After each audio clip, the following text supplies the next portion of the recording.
Welcome to our live EA study session. Before we begin, please download these Prometric test questions. This is what we're going to discuss today. If you go to passkeyonline.com/FAQ and go to the bottom of the page, you can see the 2023 sample questions there. And we're going to be covering the sample questions for part 1 and part 2. Hello, everyone. Can everybody hear me? Yes. Yep. Okay. Can everybody hear me? Okay. So Yes. we're right about ready to get started. In the chat, there is a link to the Prometric test questions that we're going to discuss today. Okay, so I want you to go to that link. If you don't have these questions already, I'm going to give you about 30 seconds in order to do that.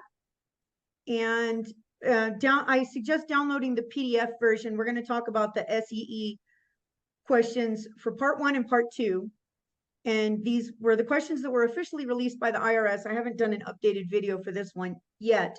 And I'm going to discuss some of the trickier ones there. Okay, so I'm going to give you about 30 seconds. And then we're going to start discussing those questions. And we're going to start with the SEE part 1 questions first, that PDF. So I want you to pull up that PDF first. There's a question on there that really seems to confuse people. And I've gotten several posts on the forum and emails about it, because even with the code sections on there, people are not getting how it works. Okay, so I'm going to talk about that. And, we're not going to talk about the ones for part 3. There's part 1, part 2, and part 3 questions there. These are all officially released exam questions from the IRS that apply to the tax law that we're being tested on right now in this current testing cycle. I'm not going to talk about part 3, but I do suggest that you download all 3 of these and study them. Okay. Now I'm going to get started because I'm hunting and pecking how to do this share screen thing. All right. So we're going to start with the sample questions for part 1. And this one, let's go to the number 2 on this PDF. Everybody get to that one? The answer is highlighted in mine, but as you can, it's cut off a little bit at the bottom. But as you can see, the key is B, and then the IRS gives you all the references down there if you want to look it up, but this one seems to really confuse people even when they get the references. So this question is a little bit tricky for people. It's about the American Opportunity Tax Credit. Okay. Taxpayers who have dependent children, or taxpayers themselves or a spouse, are allowed to take the American Opportunity Tax Credit for qualified tuition for basically the first 4 years of undergrad, like bachelor's degree. Once you're taking your master's or your PhD, you can't take the American Opportunity Credit anymore. You can take the lifetime learning credit, but that one's not as good. Okay, so everybody wants the American Opportunity Tax Credit, and that one is the one that has a refundable component. The lifetime learning credit does not have a refundable component, which means that even if you don't owe any money, the American Opportunity Tax Credit can still generate a refund, which is why it's so great. Okay, but the rules are a little bit tricky. And this is one scenario where the IRS is actually testing you on a tax planning device. There's more than one correct answer here. And a lot of preparers, even experienced preparers, get a little bit confused when I discuss this particular tax planning device, especially in the forums. I had one CPA say, "Oh my God, I had a paradigm shift when when I took a screenshot of this question and uploaded it to one of the professional groups." Okay, so this is a scenario where you have to read the question really carefully. And when you take the exam, realize that a lot of the wording is not natural. This is especially true for part 3. They're going to give you questions where nobody is ever going to talk like this. Okay, they're going to say client A and taxpayer B and then enrolled agent C. It's convoluted. It would be easier if they just use names. They don't do that all the time. On the older EA exams, they used to put like John and Mary and Joe and stuff, but now they seem not to do it. Now it's like taxpayer, child, taxpayer A, taxpayer B. I feel like that's a lot more confusing, but you got to work through it. Okay, that's number one. In this question, they're talking about a taxpayer who has a child that is in school. Okay, now most of you should know that if you have a child that is in school, even if they're working, and you're claiming that child as a dependent, it's their tuition that gets you the lifetime learning credit or the American Opportunity Credit, but they don't, that child, that dependent wouldn't be able to claim that credit on their tax return. Okay, but many times a dependent child still has to file a tax return. You can't claim those types of credits on a dependent's return. Dependents can't claim EITC, they can't claim education credits, but they can file a tax return. Okay, it's just that if anybody's going to get those credits, it's going to be the parent that's claiming that kid. Okay, that's number one. So in this question right here, the taxpayer is the parent. Okay, they never say parent, which I feel like is confusing. I guess technically it could be another type of person, like an aunt or an uncle with a dependent, but I feel like this question would make a lot more sense if they just said parent, but they're not going to make it easy for you. But so the taxpayer, let's say, is a parent. The taxpayer, who is a parent, has a child under the age of 24. So right there, you know, they're like talking about a qualifying child. We're not talking about a qualifying relative here. Okay, it's a child under the age of 24 who is a full-time student in their second year of college. Usually that's your trigger word to know that we're not talking about the lifetime learning credit. They're going to talk about an education credit, and it's going to be the AOTC because they're giving you the year of the college. Okay, otherwise they wouldn't bother with that. Or they'd say that the person is in graduate school, which is what they usually do when they're asking about lifetime learning credit. Okay, they'll say, oh, it's a graduate school student. Oh, it's a PhD student. They've already finished their bachelor's. Okay, so their second year of college, right there, you know, this is American Opportunity Tax Credit question. The student will be claimed as a dependent on the taxpayer's return. Okay, the student's educational expenses included. Now, here's where they're trying to trick you. The student's educational expenses included $8,000 for tuition and $4,000 for room and board. Okay, now where's the tricky part of this? They're saying educational expenses, but they didn't say qualifying educational expenses, right? So the only qualifying educational expenses that this student has in order to qualify for a credit, either the AOTC or the lifetime learning credit, is the $8,000 for tuition. The room and board is not a qualifying educational expense for either one of those educational credits. So that's kind of in there to confuse you too. All right, they're throwing that in there. Now the student received a $5,000 scholarship for tuition use only, as well as an additional $2,500 scholarship to pay for any of the student's college expenses. So the student can actually use both of these scholarships against their tuition if they want. They can. Now, here's where I'm saying that this is where people get confused. Okay. If you get a $5,000 scholarship that you have to apply towards tuition, then that's going to reduce the tuition down to $3,000 of qualifying educational expenses, right? Right. Okay. And I'm going to show you a little thing that has the math. Let me do that. I did that in my Remarkable tablet. Let me see if I can share the screen on that one too. I'm still figuring this out. New share. Okay. Yep, now we see it. Yeah, it has like math in the bottom, right? Yes. Okay. All right. So the answer is B. And the student has $8,000 in tuition. This is qualifying for the AOTC. Then the student has $4,000 in room and board. That's not qualifying for the AOTC or the lifetime learning credit or whatever, either credit. So they have a $5,000 scholarship that has to go to tuition only. And then a $2,500 scholarship that can be used for anything. That's just free money. She could take a vacation if she wanted with this money. Now, if they applied it, if the parent, because remember, we're talking about the parent's tax return now, okay? Because if anybody's going to get that credit, it's going to be the parent. It's not going to be the kid. If they apply both of the scholarships towards the tuition, because they have $8,000 in tuition, and the scholarships only total $7,500, right? If they apply all of the scholarships towards their tuition, they certainly can. Absolutely, they can do it. And then none of the scholarships will be taxable. But then what do they have left over in qualifying educational expenses?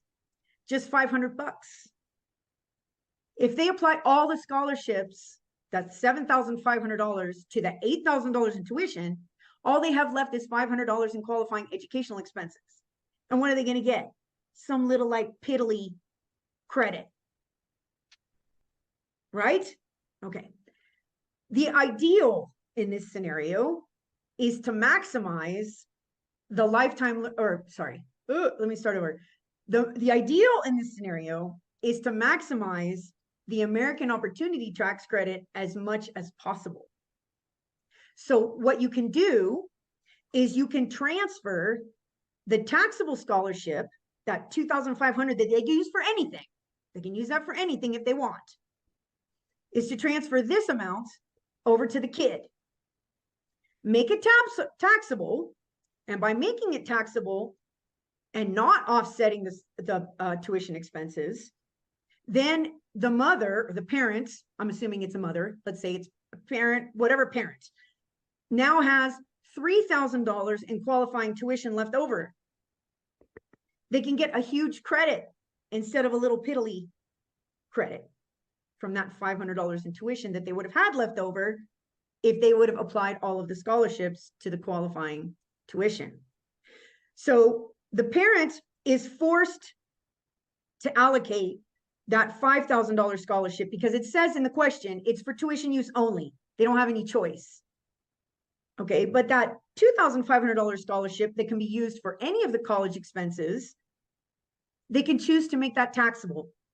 Okay, so the taxpayer can claim the American Opportunity Tax Credit on the taxpayer's return, once again, the parent, they're not talking about the kid, for tuition expenses of $3,000 when the student reports the additional $2,500 scholarship in income. And a lot of preparers get really confused by this type of scenario. The scholarship is not taxable to the parent, ever. The scholarship is taxable to the student because it's their scholarship. What happens when you get a scholarship? Comes in your name, right? Whoever the student is, for those of you who have gotten scholarships or have kids who have gotten scholarships, a lot of preparers get confused by that. Scholarship is taxable to the person who gets the scholarship. Okay? The fact that you might be claiming a dependent who is a student doesn't make any difference. The scholarship doesn't go to the parents. The parents aren't going to school. So the scholarship is taxable to the kid. And in this scenario, they could choose to make the scholarship completely non-taxable. That's fine. They could do it by offsetting all of the tuition. But then they're going to lose out on the American Opportunity Tax Credit. So this is a tax planning device. And I feel like the IRS is really tricky for asking you like about this. But this scenario is actually in the pubs. So they tell you, hey, this is how you can get more money. And it's perfectly legal. But it's just that there's more than one scenario for this question. You could make it so that the scholarship is not taxable to the student. And honestly, I think that that's what most preparers do. They don't think, oh, especially if the kid's not working, right? They don't think, oh, I'm gonna file a tax return for the kid so I can get like an extra $2,500 for the parents. They don't think about that extra step. But this is perfectly legal. In this case, the way to make this happen so that the parent can get this huge American Opportunity Tax Credit is to move the taxable scholarship over, to the kid. Okay. And then one more thing that I want you to remember is that when it comes to the credits, the education credits, they're calculated differently. I don't know if the IRS is going to ask you to calculate the amount of a credit.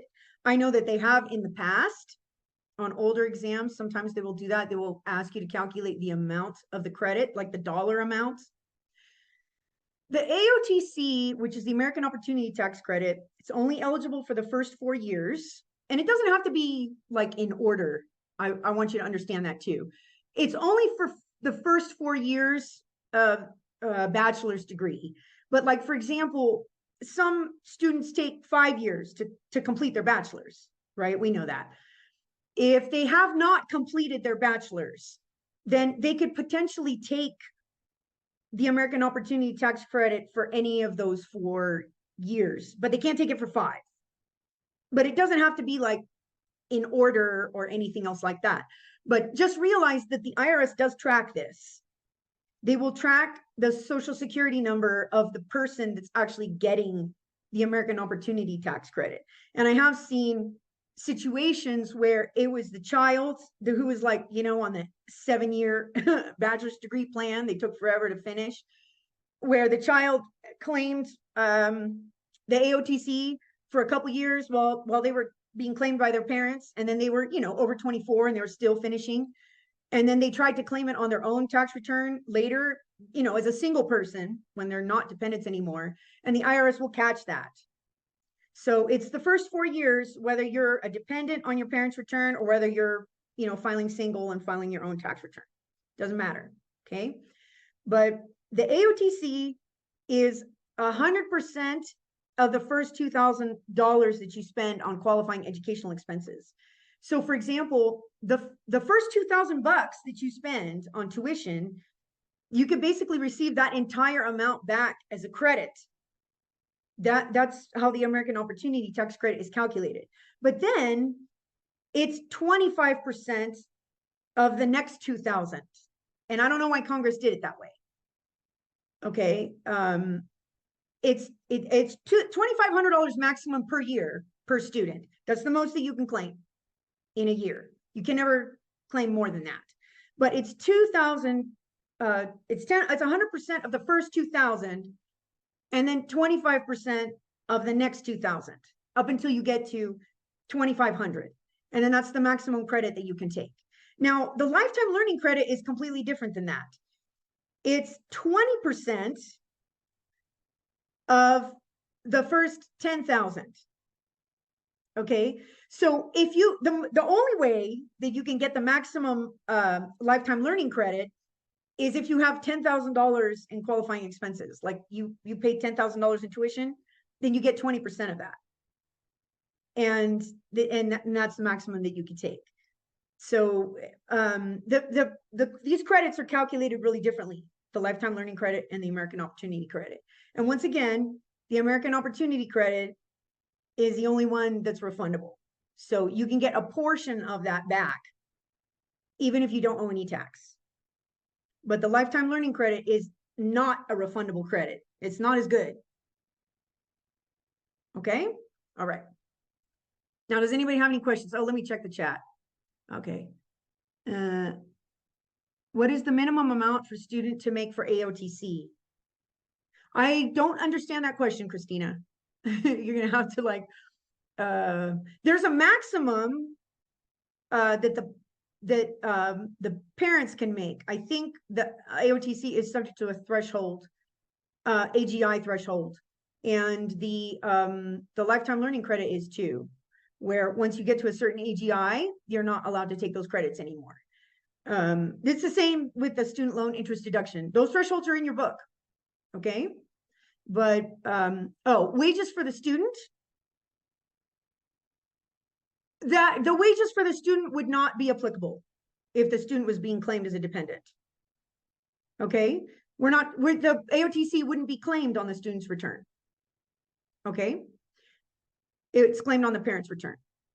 What if the student only has 2,500 in scholarship? Does he need to file? The student would have to file if you wanted to make that scholarship taxable, because a scholarship is considered unearned income if it's a taxable scholarship. So that's the kiddie tax trigger that we talked about in the webinars for the kiddie tax. A scholarship is not earned income. So if you have scholarship income of 2,500 bucks and you want to make it taxable to the student in order to do this little thing where you can get the American Opportunity Tax Credit, then yes, you would have to file a tax return for the student. Okay. The other option, once again, would to just offset all of the tuition with the scholarship and get, really no American Opportunity Tax Credit because you'd only have $500 in qualifying expenses left. There's education for, yes, Barbara asked if there's education credits for grad students. Yes. The lifetime learning credit is for any type of tuition. You can use it for anything, graduate school, whatever. Is scholarship taxed the same way as wages or salaries? No, it is not. It's not taxed the same way. It's considered unearned income and it's taxed as unearned income. Okay. Different than wages and salaries. Wages and salaries are earned. Taxable scholarships are unearned. Now, scholarships are not taxable. Scholarships are not taxable if you use them to offset your qualifying educational expenses. And that's what most people do. They use the scholarships to offset their qualifying educational expenses, which would include tuition, and it can include like required textbooks, fees that your college forces you to spend on whatever, required fees. Those are all qualifying educational expenses, and you can use the scholarships to offset those. But you can't double dip. So if you're using a scholarship to offset educational expenses, then you can't turn around and use those same educational expenses in order to claim a credit. So it's either one or the other. Got it? Okay. Make sure to check out our other educational webinars on hawkinternational.com.